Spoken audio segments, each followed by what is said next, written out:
Hello everyone, this is your instructor, Dr. Kerin14e. This is chapter 18. In this chapter, we'll talk about advertising, sales promotion, and PR, or public relations. Okay? So the learning objectives, I want you to go over that, read that. There are many things that are emerging in the world of advertising, and there are new channels, new media emerging every day. That's why advertising and marketing are so fascinating. Think about this virtual reality or artificial reality, augmented reality, VR and AR. More than 20 million people have tried VR and AR technologies, and it's used for more than video games, but and no other things too, right? VR and AR offer unique, immersive experiences to consumers. Therefore, it's a new and wonderful medium for advertisers. Okay, so once you're in there, you really get the consumers' undivided attention. They're so much attracted to that. So that's just one new advertising media that's coming up. Okay, so what is advertising? Okay, what is advertising? It's any paid form of non-personal communication about an organization, product, service, or idea by an identified sponsor. That's an advertising or advertisement. Okay? Product advertisements are advertisements that focus on selling a product or service, which takes three forms: pioneering or informational, two, competitive or persuasive, and three, reminder. We'll talk about that in a second. Okay? So what is pioneering? That is to give people or give consumers the information about the product or services. Competitive or persuasive, is to inform consumers of competing brands, the advantage of your own brand. Reminder advertisement is one where people already know about your product or are very familiar with the product, but because there's so many options, so many choices, you want to remind them to pick your product or your brand. Okay. There are also institutional advertisement.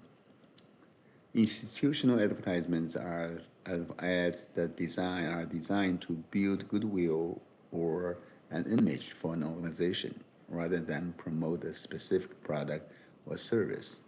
Like USC Aiken, we actually have institutional advertisement on billboards, for example, alongside I-20, if you have seen that, or American Red Cross or American Cancer Society, and they all have institutional advertisements. Okay, the four forms of institutional ads: the one for advocacy for a certain cause, two for pioneering institutional, and three for competitive institutional, and reminder institutional, just kind of similar to the product. What are the steps in developing the advertising program? In developing an ad program, first you need to identify the target audience. Who is your target audience? You want to send your message to. Want them to hear or see or be exposed to your message. And then second, specify the advertising objectives. What's your goal here? Okay, to remind them, to introduce your competitive advantage, or to introduce them to a new product.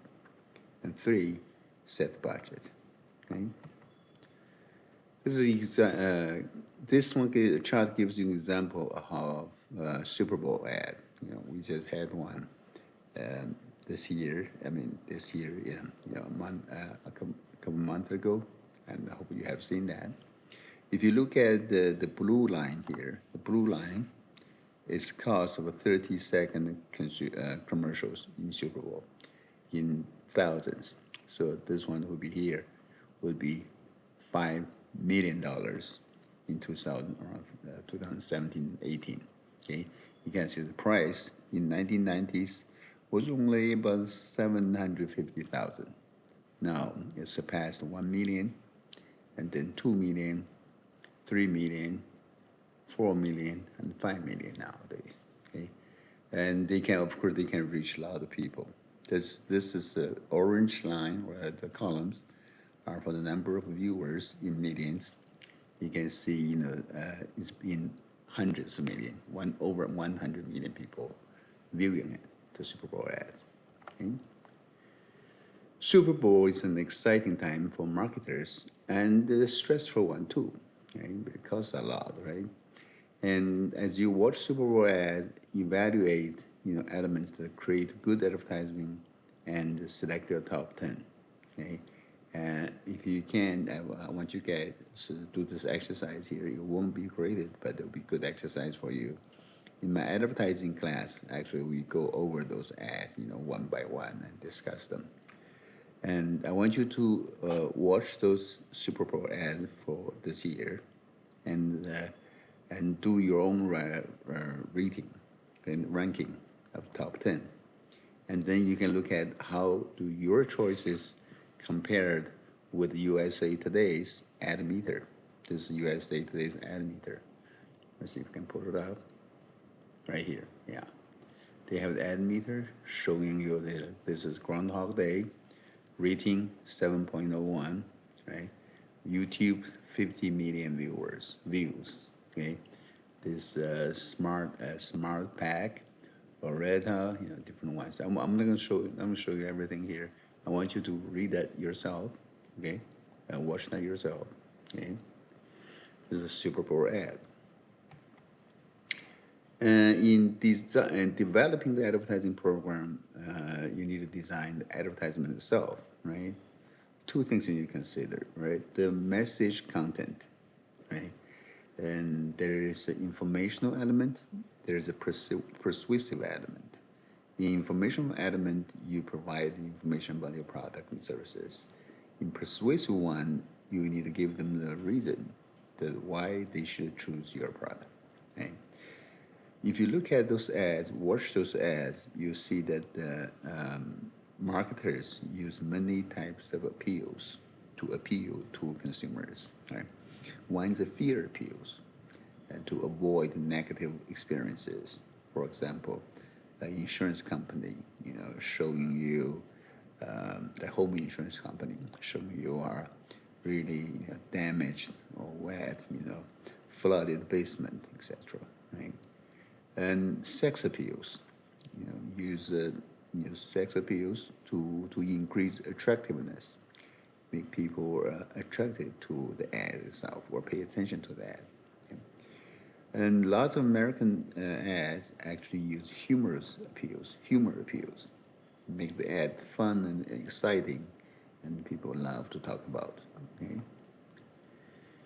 In creating the actual message, advertisers often use a celebrity as spokespeople. We have seen that all the time, right? But be careful of the image over time, right? Some celebrities may be on too many or representing too many ads, too many products. It's probably not going to work well. And some celebrities may experience, some bad publicity, like scandals, and then you don't want that to ruin your product. And there's a cost issues. They're expensive, right?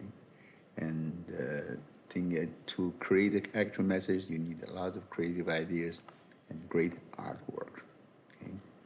You can watch those two, the agency and the ad here. Next is when developing your advertising program, you need to select the right media. Right? Advertising media choices, you can select print media, newspapers, magazines, radios, or TVs. Right? In your media selection, you need to consider your audience, your product, your message itself, and the cost. Right? And you need to set your planning goals for your media. Okay? This chart shows you that television, direct mail, and newspapers, these are the traditional advertising media. They account for more than 75% of all advertising expenditures in millions. So like, for example, TV here, TV, 68 million, no, $68 billion, right? This is in millions of 60,000, $68 billion, right? And direct mail, 48, that's a lot, right? Newspaper, outdoor, magazines, radio, etc. And internet, $69 billion, okay? And that is actually, on the rise. It's still increasing. It's been going up for quite some time. We haven't seen the end of that yet. Okay. There are some basic terms of media buyers, right? And these will be in your test, in your next test, the final test. Okay. One is the reach of the media. What is reach? Is the number of different people or households exposed to a net. How many people you can reach, okay? Another is rating. There's a percentage of households in the market that are tuned to a particular TV show or radio station, so they can see your ad. That's that's basically how many people, how popular the program or show is. Okay? Frequency is an average number of times a person in the target audience is exposed to a message or an ad. That's frequency, how many times they're exposed. Gross rating points is a reference number used by advertisers that is obtained by multiplying reach expressed as a percentage by frequency. Reach times frequency get you the gross rating point, or GRPs. Another term used in media buying is cost per thousand, CPM. Okay, be careful here, right? CPM, M here stands for 1,000, not a million. Okay, 1,000. So it's cost per thousand. As a cost per thousand is the cost of reaching 1,000 individuals or households with the advertising message in a given medium. All right, M is a Roman numeral for 1,000, okay, CPM. This one gives you, this chart table gives you an example of the cost per thousand impressions, or CPM, on different media. For Time Magazine, the cost of an ad is $366,000 each one. But they reach 3 million people worldwide, right? So the cost per thousand, okay, is $122. Think about that. You can reach 1,000 people or households with this much money, with $122. USA Today, the newspaper, the cost of ad $242,000. They have audience size of 1 million, so the cost is $242. We talk about the Super Bowl, the TV ad, it costs $5 million, but they can reach 111 million people. That's a lot of people. So the cost actually, the CPM is actually cheaper, lower. So it's not cheap, but per 1,000 impressions is actually cheaper, okay, for Super Bowl. These are the charts here, this figures here, the table here. I'm not going to go through everything here, right? And just read some highlights, some of the highlighted part here. But I want you to study this carefully in preparation for your next test, okay? Different media and medium has advantages and disadvantages. Like for example, TV, very extremely large audience, right? But disadvantage, high cost, right?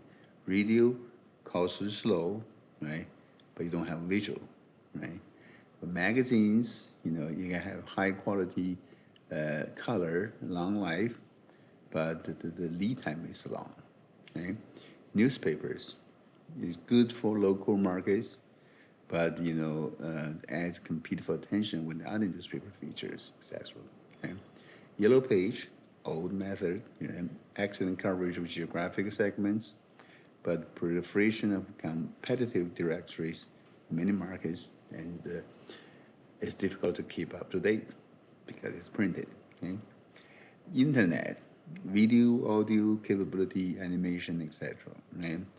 And but the effectiveness is still uncertain here. Okay, outdoor, low cost, local market, but you have to have a short message. You can't have a long, detailed explanation here. Direct mail, highly selective, okay? But the cost is pretty good, pretty high. And also the image is bad because we know we don't want junk mails, right? We put the junk mails in the trash bin or recycle bin, okay? TV, still a dominant major advertising medium. It reaches 96% of U.S. households. You have out-of-home TVs in hotels, bars, and offices, etc. Okay? And the problem with TV includes wasted coverage. You know, that you have people who are not interested in at all to your product, exposed to that, to their TV commercial. More than 900 cable and satellite TV stations, and they're also infomercials. That's like 30 minutes long advertisement. It's called infomercials with information and the commercials together. Okay? Radio. There are 15,000 radio stations in the country, and there are satellite radio as well. The peak time, the best time, or the highest cost times are the drive times: morning drive, evening drive, commuting drive. Okay, and the use limited. The use limited if products must be seen. Okay. Magazines. There's 7,293 consumer magazines so far, and over 200 new magazines every year. Right? Yeah, it can cover specific topics for different segments. Like for example, you want hunting or skiing, or gun magazines, etc. Okay. Newspapers. It's a local medium and current events. There are some national newspapers like Wall Street journals as well. Okay? And you use that to call for action for people, consumers to buy. Okay? Now they're offering online and mobile editions as well, and the new type of news organizations emerging. Okay? As newspapers, yellow pages. 40% of U.S. consumers use print yellow pages once a year. It's not much, but still people use it. Okay? 25% use online yellow pages each month, okay? And it reaches almost all households. Everyone has one. Every household has one. Internet advertising and online advertising. And good thing about that, it has audio and video. It's called a rich media. And you can have a banner ad with display ad. You can have pop-ups and pop-unders ad. You can have mobile, it's a part of mobile marketing. This shows you the internet search engine as a way of advertising. Offers a really good opportunity for online advertising through internet searches. I'm sure we all use Google searches, probably Yahoo searches. Google is definitely the dominant player with 63% of the market share. Yahoo 11-12%, Microsoft's Bing or MSN 22%. They're the top three. Okay? Internet ad spending is over $69 billion nowadays. Okay, you can have paid to read, you have click bots. Okay? You have estimate 20% of clicks may be result of a fraud, costing advertisers $65 billion. So there's no apparent solutions yet. So this is still evolving and growing, and people are still working on that. Okay. Outdoor advertisement, billboards, and digital billboards. Used to be the billboards are having those vinyls printed, put on the billboard. Nowadays they turn that into the digital billboards, like a giant TV screen. Okay? And that's outdoor advertisement, and also transient advertisement. like on trains, subways, okay, buses. It generates about $5.97 in sales for every $1 spent, so it's worth it. Okay? Other media, there are place-based media, okay, like this one here in the Coca-Cola world. Okay? And there's out-of-home advertising. Okay? There are locations that attract target audience, like in-store campaigns, airports, hotels, health clubs, advertising over there.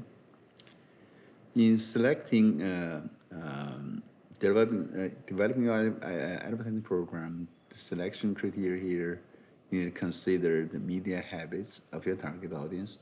What do they prefer? What do they use? Like in your generation, for example, you probably don't read newspaper or magazine as much as your parents' generation. So if you have an ad, you have a product, you want to run an ad targeting, say, college students or young professionals, you probably need to consider, something that your target audience uses. Okay? And you need to consider product attributes that may require certain media to be used. And also complexity of message. If the message is very complex, you need to really spend some time and effort to explain, you probably can't use a billboard. Right? Of course, you need to consider the cost.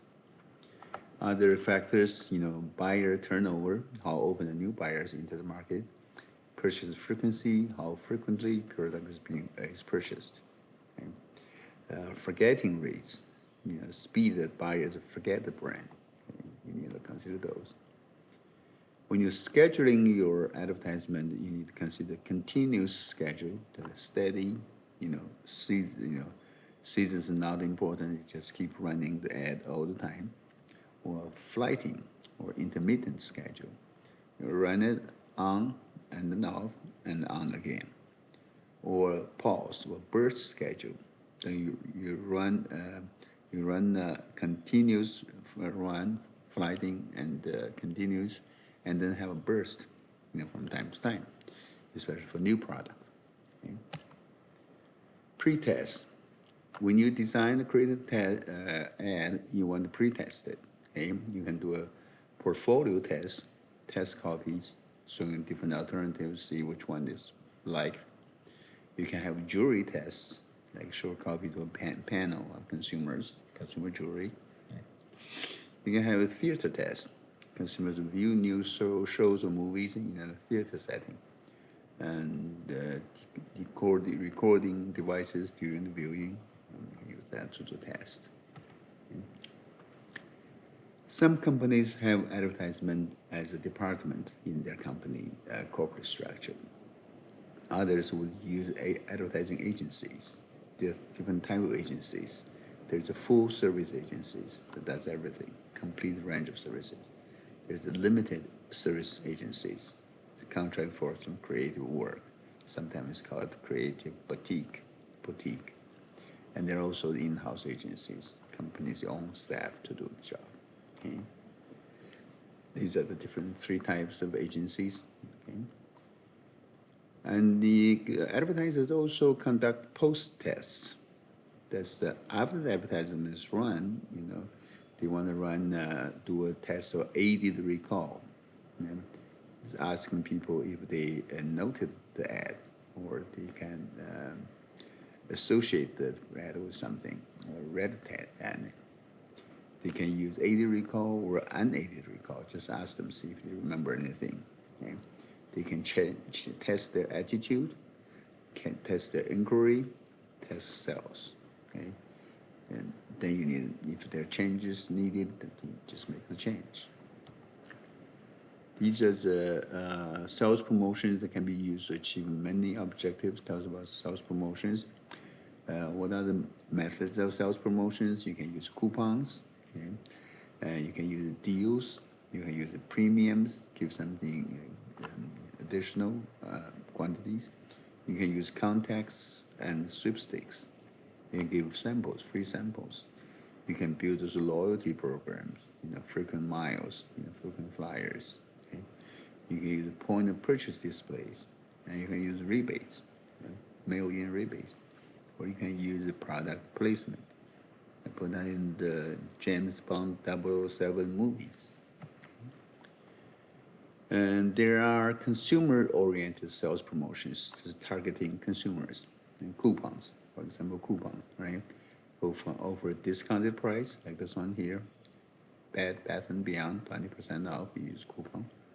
Or you can use deals, like short-term price reductions, you can use increased sales, and react to competition.